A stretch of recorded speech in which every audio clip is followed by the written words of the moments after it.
దానికంతటికి మనం ఎవరినో ఉద్ధరించాలి, ఎవరో వచ్చి దీన్ని ఉద్ధరించాలి అనే మాట పక్కన పెడితే, అంటే మనకి ఇవాళ వాళ్ళ రిక్రూట్మెంట్ ప్రాసెస్ని ఈజీ చేయమని చెప్పి గౌరవ మంత్రివర్యులు లోకేష్ గారి దృష్టికి తీసుకెళ్లడం జరిగింది.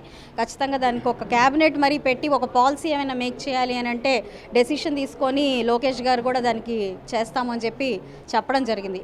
అంతకుముందు సమాజం యాక్సెప్ట్ చేయాలి అని అంటే ముందు నేనే ఒక స్టెప్ వేయాలి అనిపించింది. సాధారణంగా మామూలు బయట చూస్తుంటే ప్రభుత్వాలు ఎంత ప్రాసెస్ చేస్తున్నా సరే వాళ్ళు ముందుకు వచ్చి ఇట్లా ఉపాధి కోసం ఎక్కడ ముందుకు రాని పరిస్థితి, ఎవరు కూడా వాళ్ళకి ఉపాధి ఇవ్వని పరిస్థితి ఉంటుంది. కానీ మీకు ఎందుకు ఈ డేర్ స్టెప్ తీసుకోవాలనిపించింది? అంటే మీకు ఏమైనా మీ మీద ఏమైనా విమర్శలు వస్తాయని అనుకున్నారా?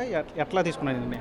అంటే రెండూ ఉన్నాయండి. ఈరోజు సమాజం యాక్సెప్ట్ చేయకపోవడం ఉంది, వాళ్ళు ఒక అగ్రెసివ్ మోడ్లోకి వెళ్ళడం కూడా ఉంది. ఈరోజు హ్యాండిక్యాప్డ్ పర్సన్స్ మనం ఎవరినైనా చూస్తే వాళ్ళు చేతగాని పరిస్థితిలో ఉన్నందుకు గవర్నమెంట్ చాలా ఆదరణ ఇస్తుంది.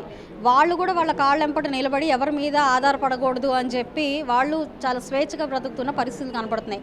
కానీ ఈ జెండర్ని మాత్రం మనం తీసుకుంటే వాళ్ళకి అలాంటి ఆదరణ అనేది కరువైంది. ఈరోజు ఆ ఆదరణ ఎక్కడైనా లభిస్తే బహుశా వాళ్ళు ఈరోజు సమాజం నుంచి ఎందుకు వెలివేయబడుతున్నారో అనే అంశాలు చాలా వరకు కరెక్ట్ అవుతాయేమోనని నాకు అనిపించింది. ఖచ్చితంగా వాళ్ళ సైడ్ నుంచి కూడా ముందుకు రాని పరిస్థితి ఉంది. మీరు అన్నట్టుగా మేమే